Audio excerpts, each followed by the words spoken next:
Boa noite. Olá, boa noite. O ex-assessor parlamentar Fabrício Queiroz é detido em Atibaia, no interior de São Paulo, e levado para um presídio em Bangu, no Rio de Janeiro. Em vídeo ao lado do presidente Bolsonaro, o ministro da Educação, Abraham Weintraub, anuncia a saída do governo. E você vai ver também.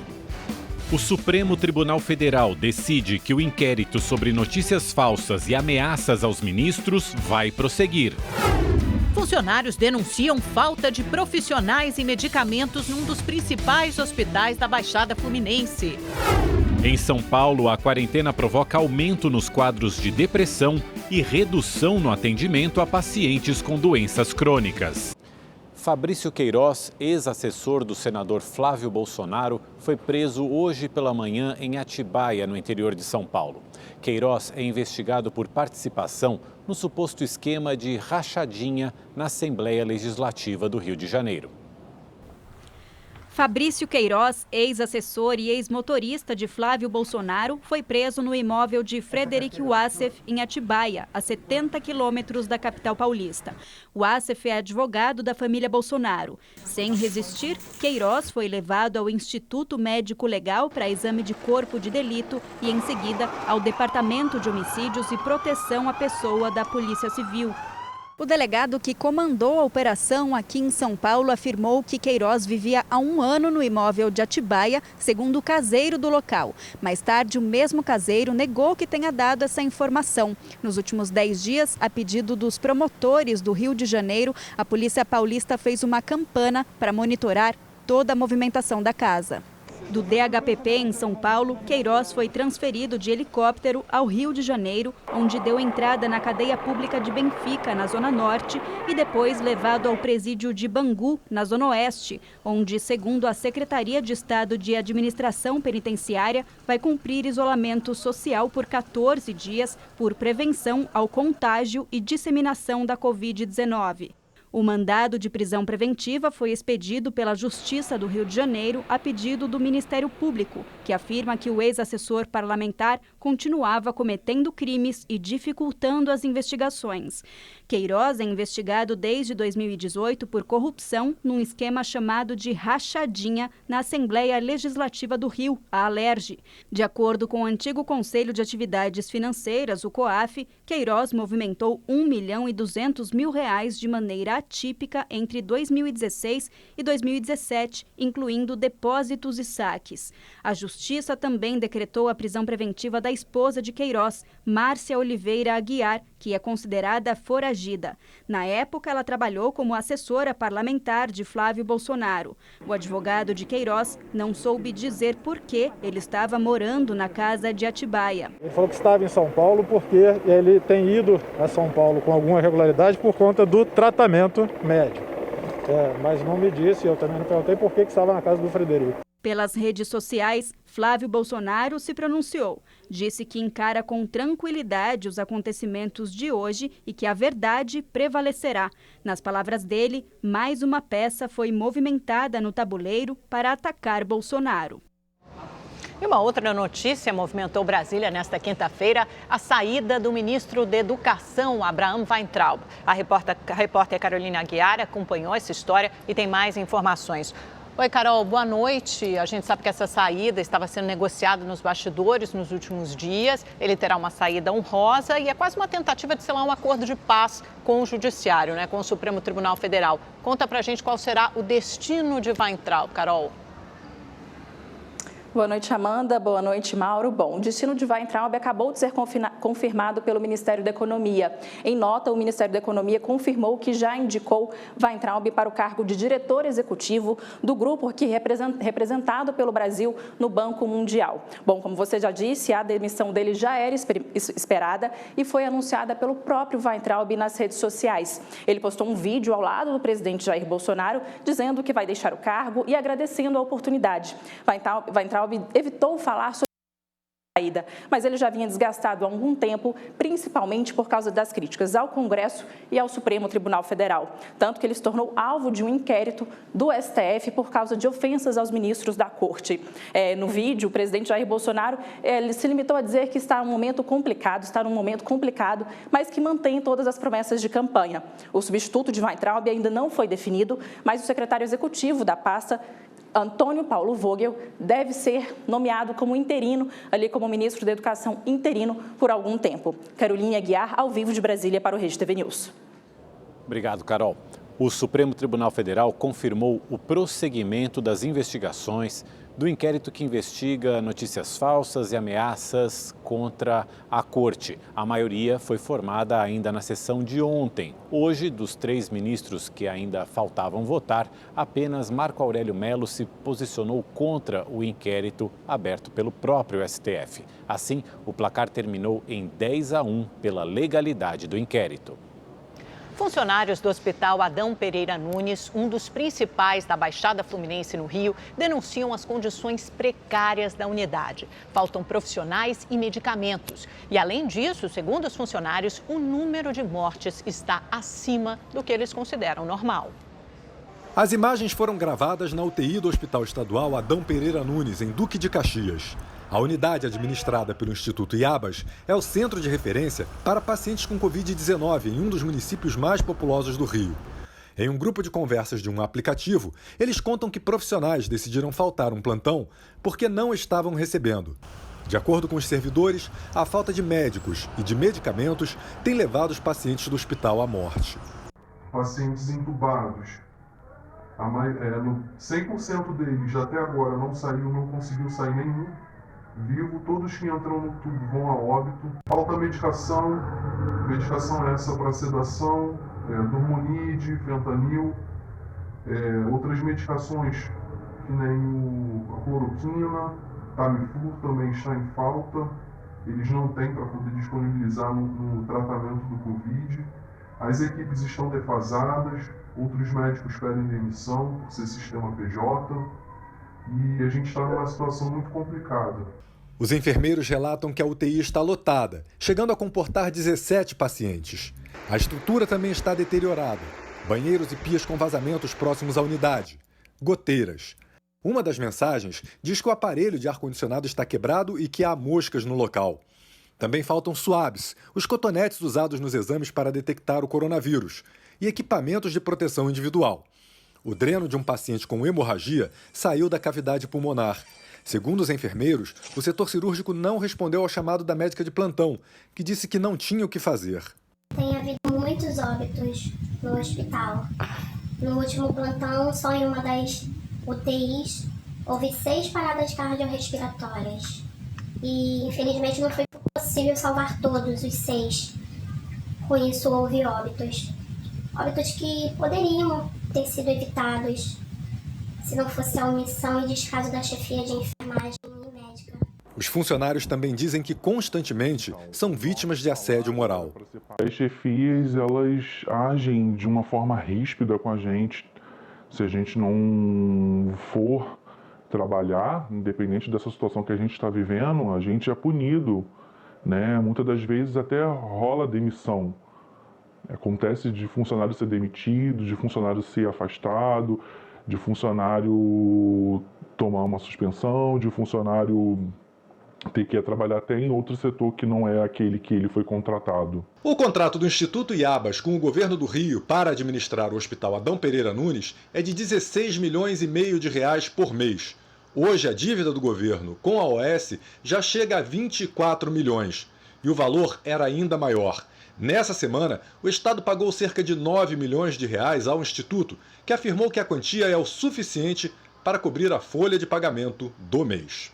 O Iabas também informou que, ao contrário do que diz a denúncia, não faltam medicamentos e nem há registro de aumento no número de mortes na unidade. Já o governo do estado informou que ainda não tem data para transferir a administração do Adão Pereira Nunes para a Fundação Estadual de Saúde. O Instituto Iabas está no centro da crise da Secretaria de Saúde do Rio de Janeiro, que além de estar sob investigação da Polícia Federal nas operações Mercadores do Caos, que levou à prisão do ex-subsecretário Gabriel Neves, favorito e placebo por irregularidades na compra de equipamentos para combater a pandemia, não conseguiu entregar a tempo os hospitais de campanha prometidos pelo governador Wilson Witzel, que também é investigado. Por causa do atraso e da compra de respiradores que não serviam, Witzel afastou o Instituto Iabas, que era responsável pela construção e pela administração dos hospitais, e passou a gestão das unidades para a Fundação Estadual de Saúde. Dos 7 hospitais de campanha prometidos para o combate à pandemia, apenas o do Maracanã foi concluído parcialmente.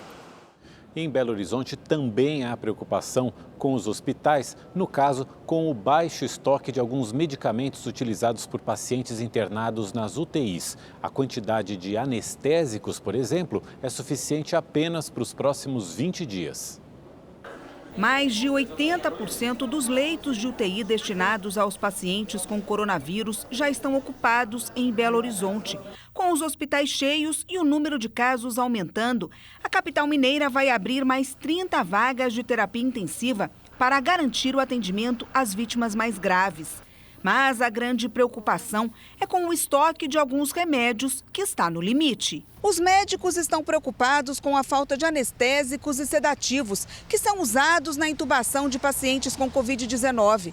Esses medicamentos também são utilizados em cirurgias que, por causa do baixo estoque, foram canceladas nos hospitais públicos e particulares aqui de Minas. Em algumas cidades do interior, o sedativo já está em falta.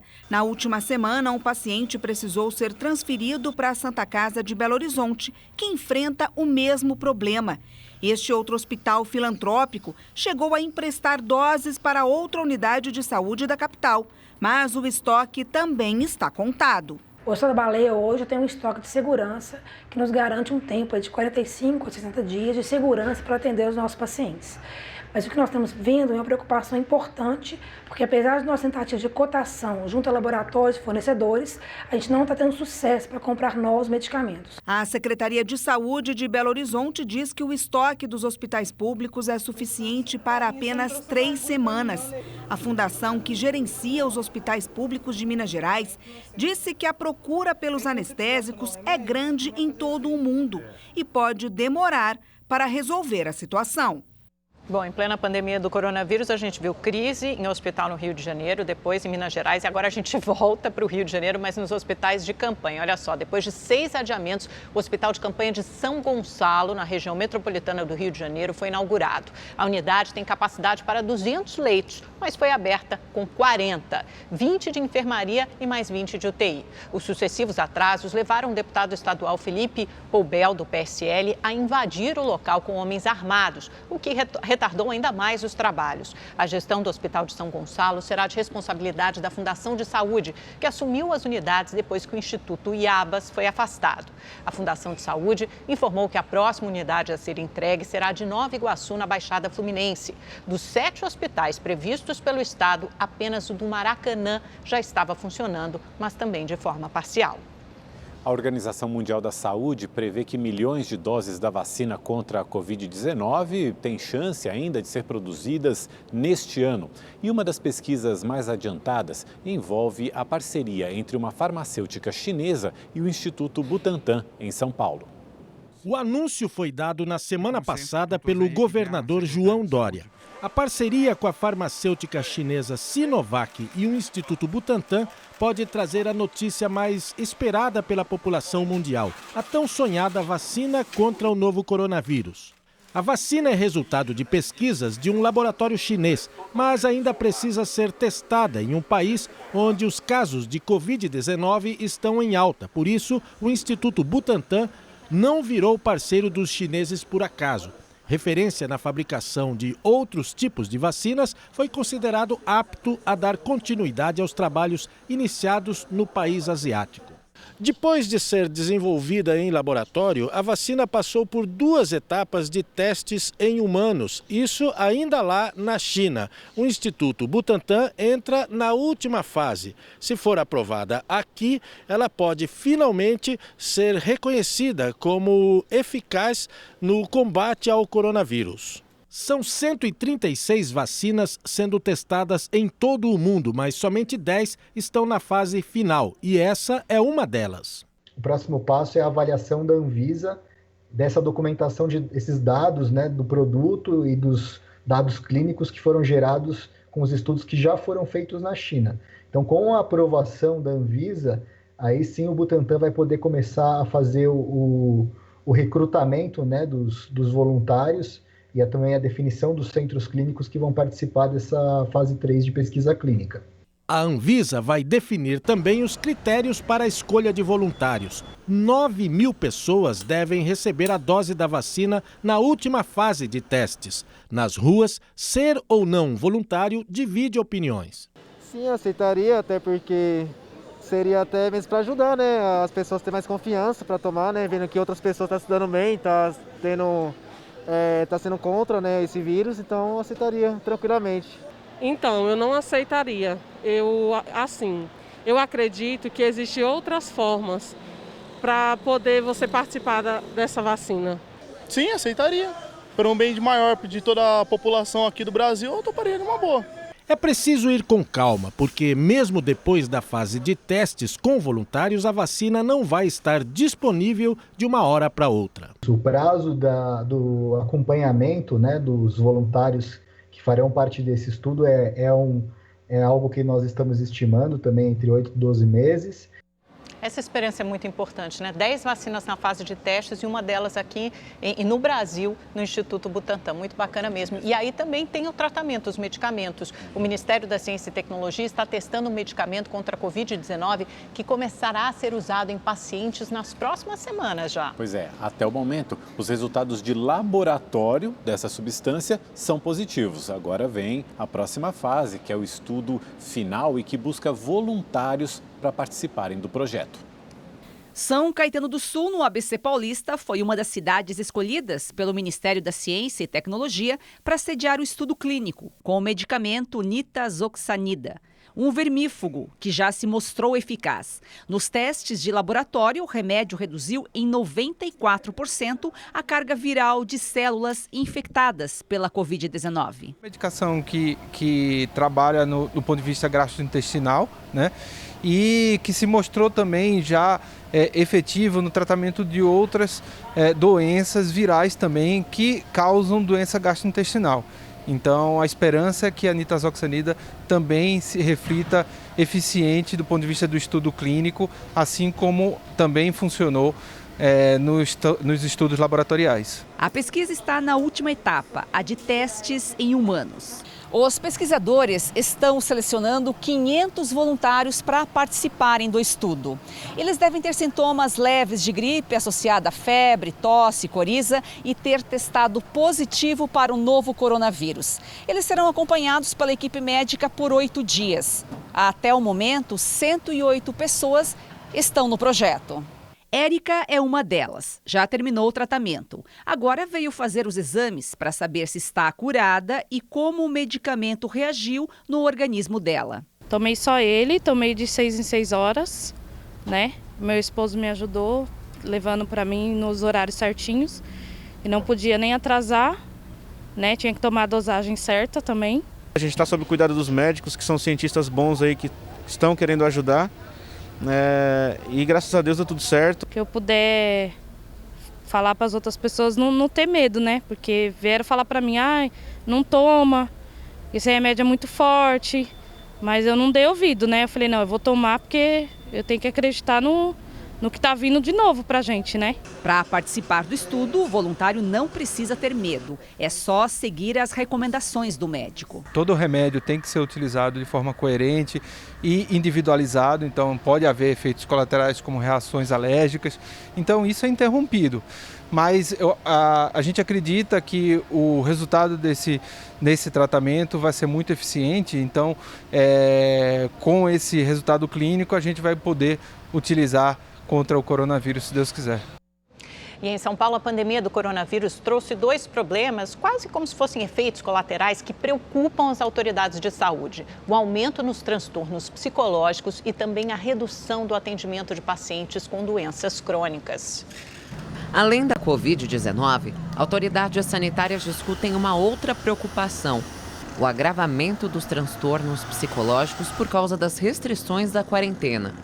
Entre os principais fatores que colaboram para o aumento dessas doenças estão o risco de contrair o novo coronavírus, o isolamento social e a perda de parentes e amigos.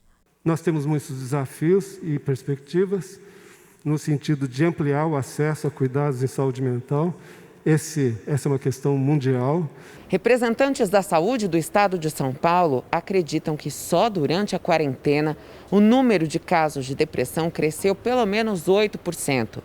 Aqui na capital paulista, por exemplo, funcionários da linha de frente contra a Covid-19 do Hospital das Clínicas já estão recebendo tratamento contra a síndrome de burnout, que é o transtorno causado por excesso de trabalho. Nós temos um programa que nós fizemos junto com o treinamento técnico, que é para o apoio psicológico ao nosso colaborador.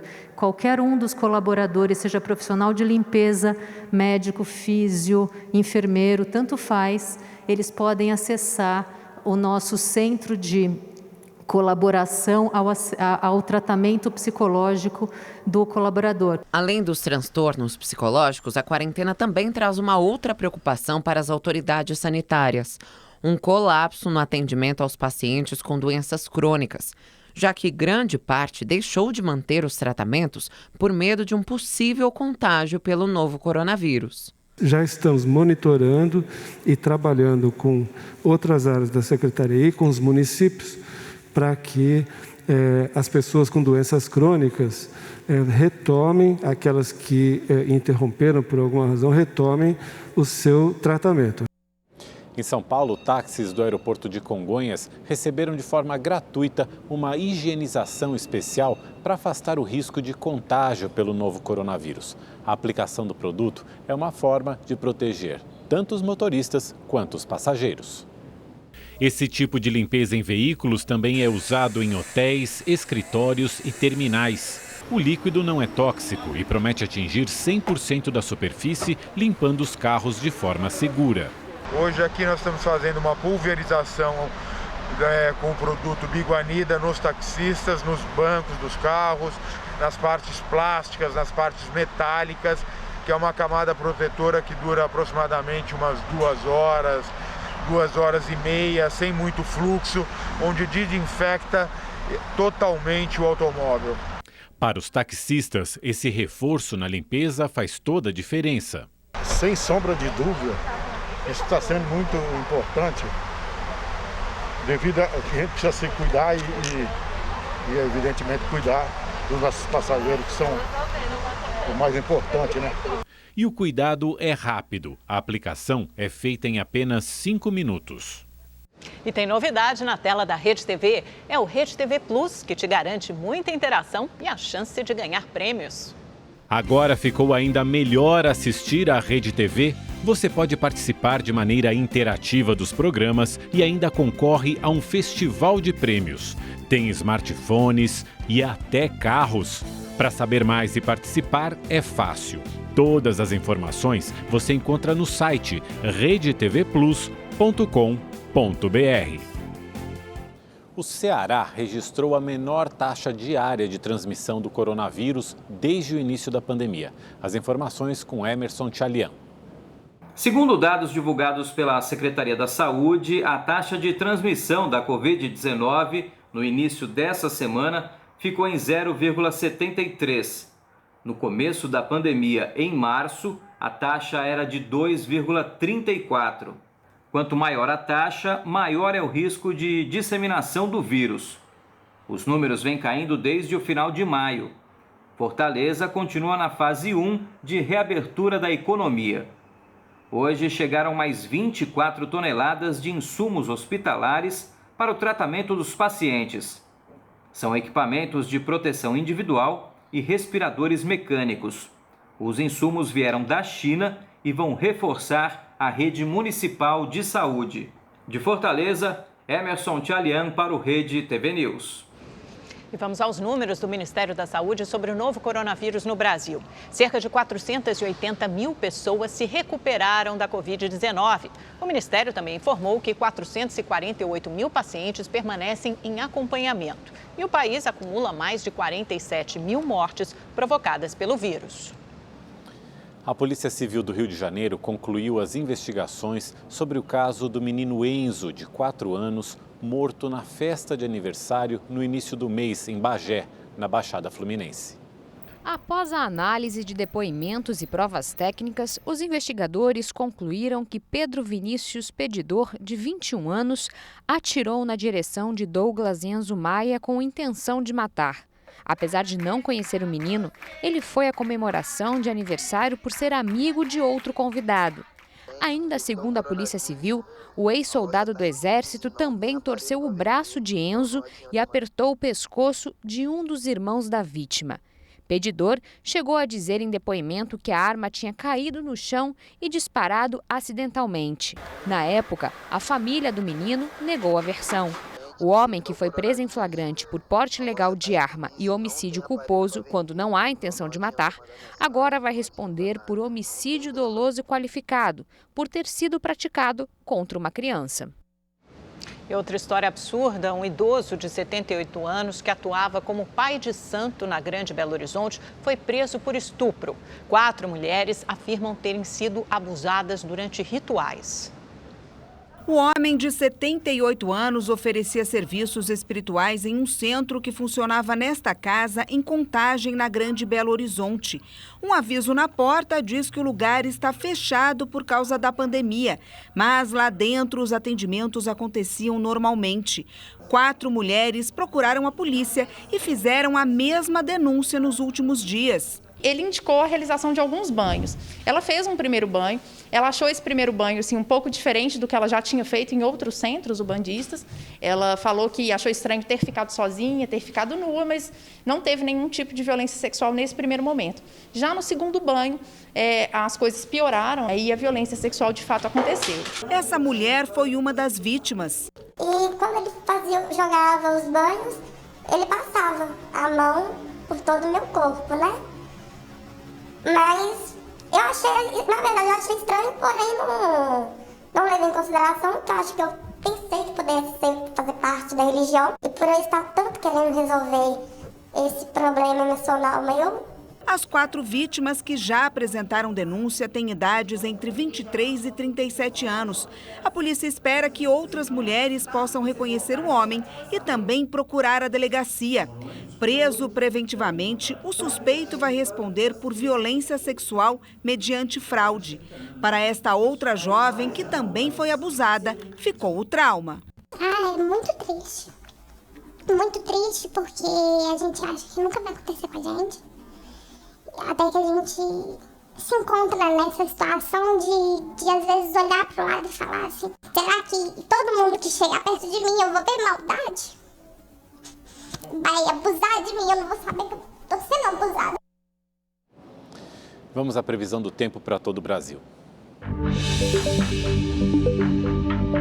Olá, boa noite para todo mundo. O tempo segue seco pelo Brasil no último dia de outono. Em todo esse amarelão aqui do mapa, nada de chuva e até o final da semana vai ser assim, viu? Sol e calor. O dia ainda começa mais fresquinho, com friozinho em Brasília, mínima de 13 graus apenas. Em BH, mínima de 14, depois esquenta, chega aos 26 graus. Mesma coisa em São Paulo, faz friozinho pela manhã e à noitinha, mínima de 15, mas depois com o sol dá uma boa esquentada.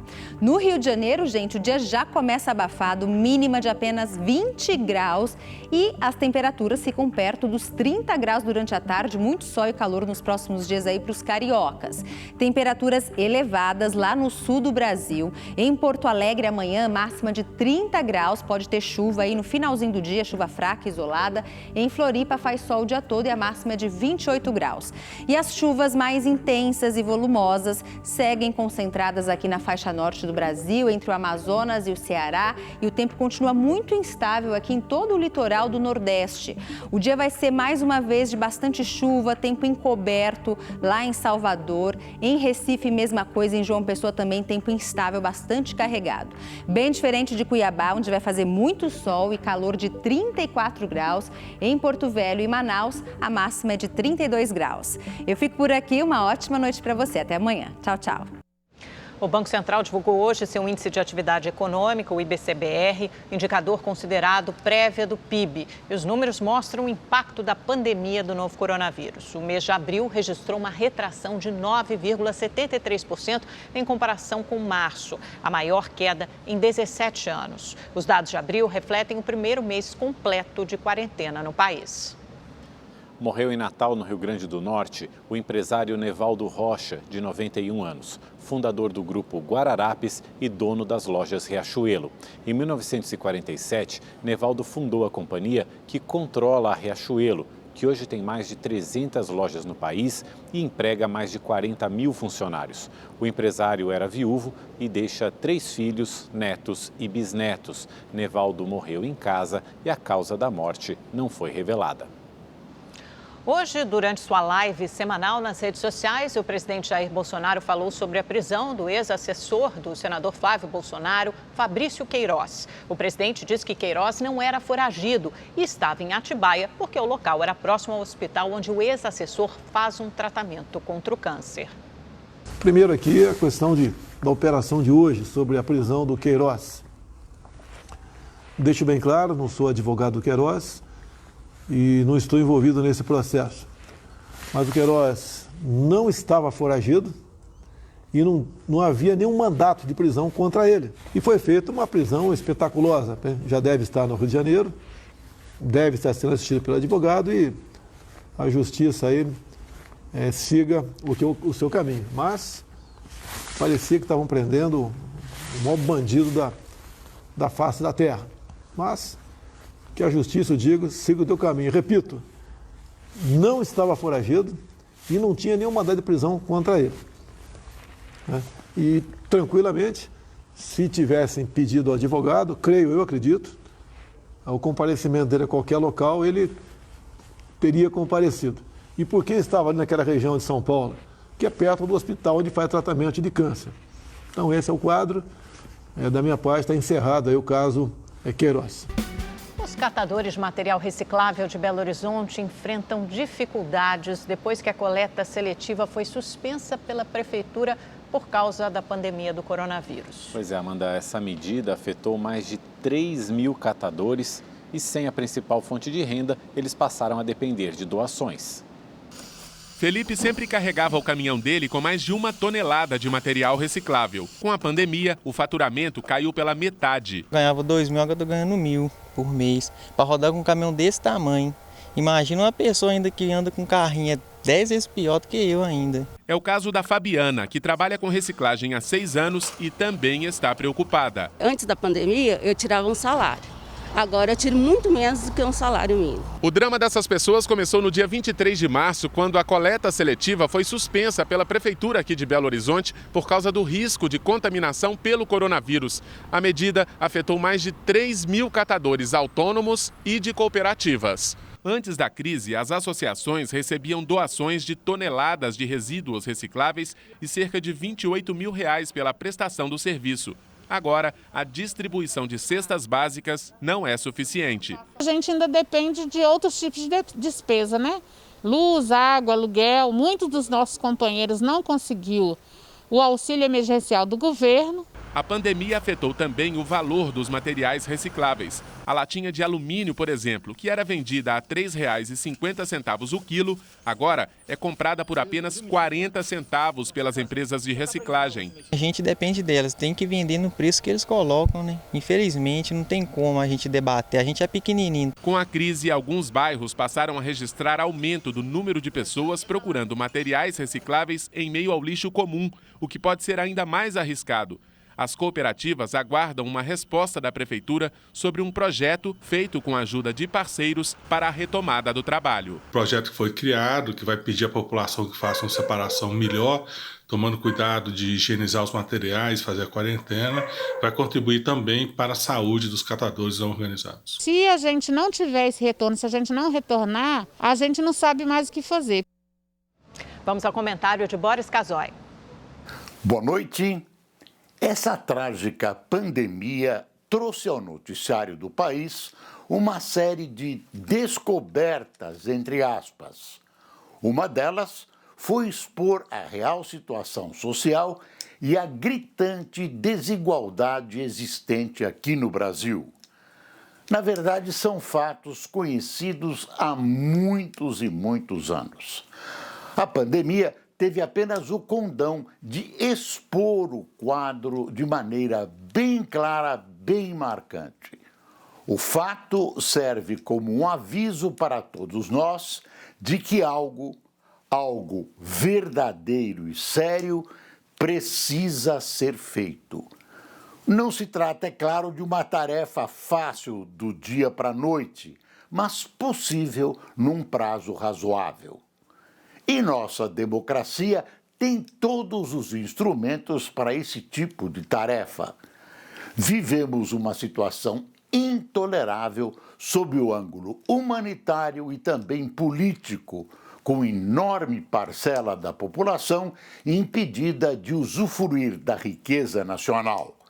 É preciso que, para essas pessoas, democracia passe a ser algo com um significado concreto, positivo. O diagnóstico está feito e as receitas estão disponíveis. Falta colocá-las em ação de maneira séria e objetiva. No Facebook da Rede TV, você acompanha o nosso programa exclusivo no Facebook Watch. O Histórias do Dia, apresentado pela jornalista Érica Reis, traz vídeos com conteúdo atual e muito interessante para você. Acompanhe lá. A linha 15 prata do monotrilho em São Paulo voltou a funcionar normalmente. O monotrilho foi fechado em fevereiro, quando houve falha no sistema de pneus de um dos trens. Desde então, a fabricante dos veículos fazia vistorias nos vagões, que circulam a uma altura média de 15 metros sobre pilastras. A operação foi retomada parcialmente no início do mês e somente hoje toda a extensão que atravessa a Zona Leste até São Mateus foi liberada. E se você quiser rever esta ou outra reportagem do Rede TV News, inscreva-se no canal da Rede TV no YouTube. Lá você pode assistir a íntegra de todos os nossos programas. Acesse agora mesmo, youtube.com/RedeTV. E o Rede TV News de hoje fica por aqui. Super obrigado pela sua companhia. Amanhã a gente está de volta. Uma boa noite para você. Obrigada pela audiência. Ótima noite. Cuide-se bem. Até amanhã.